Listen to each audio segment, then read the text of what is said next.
Assalamualaikum warahmatullahi wabarakatuh. Perkenalkan, nama saya Ardo Alfat, MPMG 1C014034. Sebelumnya terima kasih kepada Bapak Angki Pesmawan STMN selaku pembimbing utama saya, dan terima kasih juga kepada Bapak Nurima Supardi STMP selaku pembimbing pendamping saya, serta terima kasih juga kepada penguji pertama dan penguji kedua pada seminar proposal saya.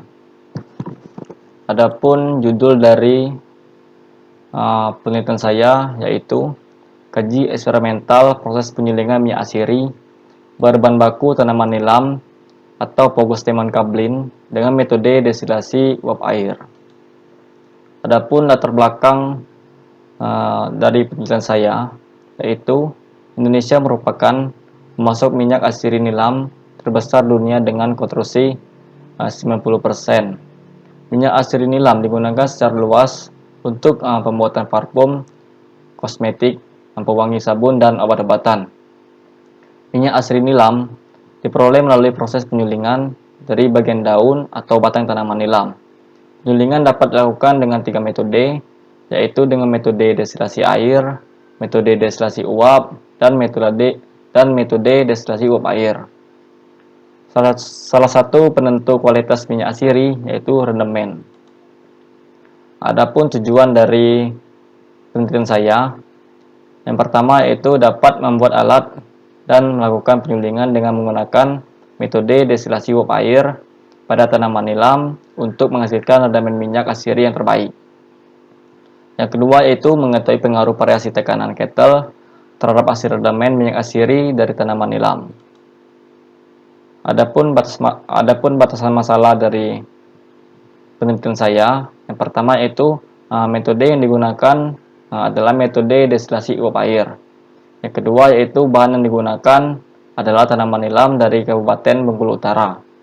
Yang ketiga yaitu pengujian dilakukan dengan variasi tekanan 0,5 bar, 1 bar, dan 1,5 bar.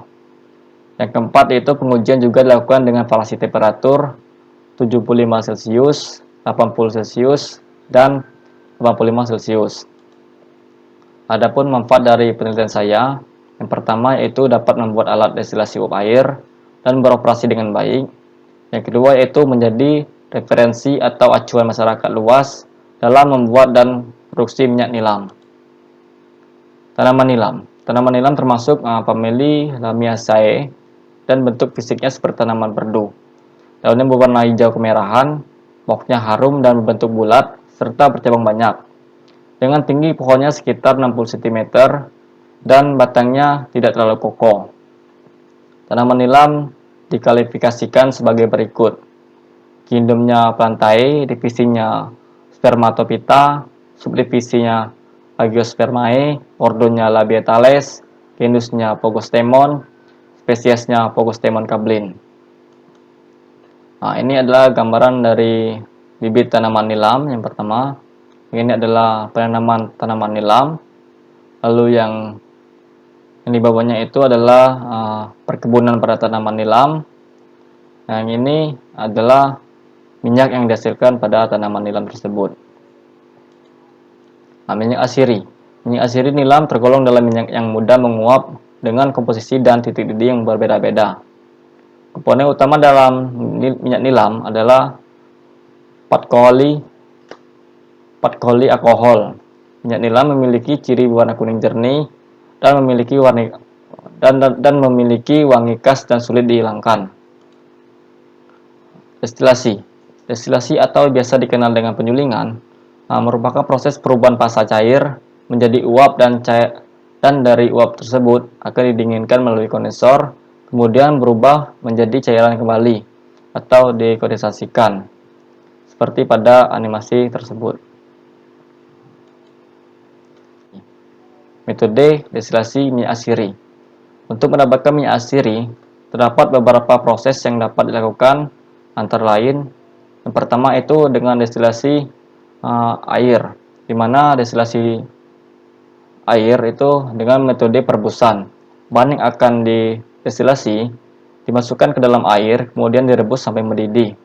minyak asiri bahan akan menguap bersama dengan uap air. Kemudian dilewatkan melalui kondensor untuk kondensasi. Yang kedua yaitu dengan metode destilasi uap atau metode destilasi uap langsung, di mana bahan yang akan didestilasi dialirkan uap yang berasal dari ketel pembangkit uap. Minyak asiri akan menguap terbawa oleh uap air, kemudian dilewatkan melalui kondensor untuk dikondensasikan.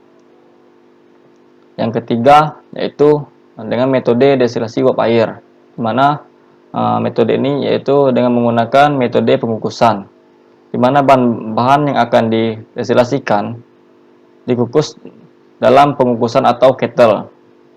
Minyak asiri bahan akan menguap terbawa oleh uap air, kemudian dilewatkan melalui kondensor untuk dikondensasikan.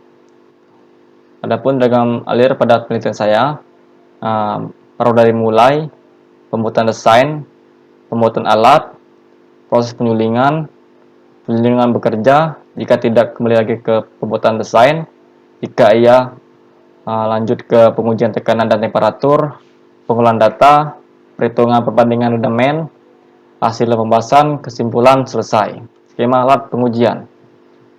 Bisa kita lihat pada nomor 1 itu gas LPG, di mana bahan bakar saya gunakan itu gas LPG. Lalu di sini ada kompor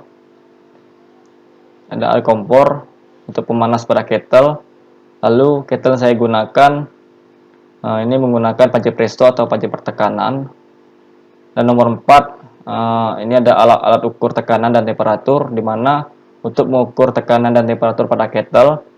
Lalu ada katup pengaman, di mana katup pengaman ini untuk berfungsi sebagai mengurangi tekanan berlebihan pada kettle.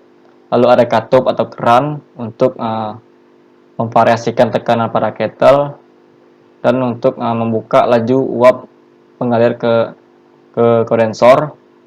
Lalu di sini nomor 7 ada kondensornya yang berupa tampung kondensor dan pipa kapiler. Lalu di nomor 8 ada pompa untuk menyuplai air masuk ke kondensor. Lalu 9 ada wadah air pendingin, dan 10 wadah minyak hasil destilasi. Ini adalah titik pengukuran, di mana titik pengukuran adalah posisi alat ukur tekanan dan temperatur pada kettle, yang bisa kita lihat pada gambar. Adapun proses pengujian pada penelitian saya, yang pertama itu sebelum alat destilasi uap air digunakan untuk menghasilkan minyak asiri tanaman nilam, terlebih dahulu dilakukan pengujian variasi tekanan pada kettle. Lalu yang kedua, pengujian kebocoran untuk memastikan tidak terdapat kebocoran pada alat destilasi yang dapat menyebabkan alat destilasi tidak berfungsi dengan maksimal. Yang ketiga itu menimbang tanaman nilam. Yang keempat memasukkan tanaman nilam yang telah ditimbang ke dalam kettle suling.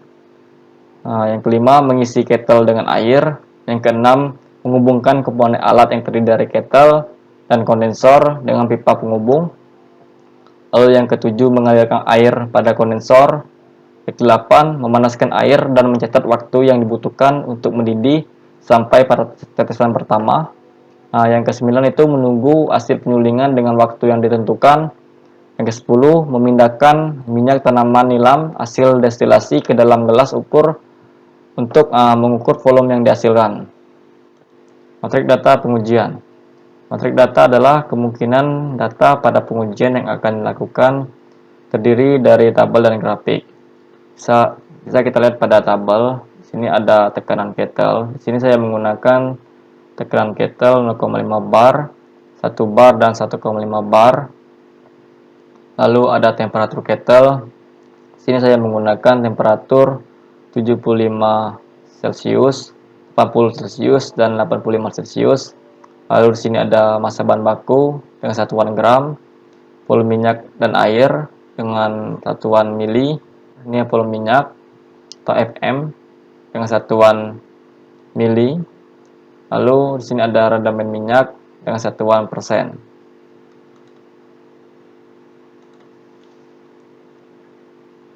grafik analisis perbandingan, di mana di sini kita bisa lihat pada gambar ini adalah analisis perbandingan tekanan kettle versus volume minyak asiri, di mana pada sumbu X itu adalah tekanan kettle dengan menggunakan variasi 0,5, 1 dan 1,5 bar.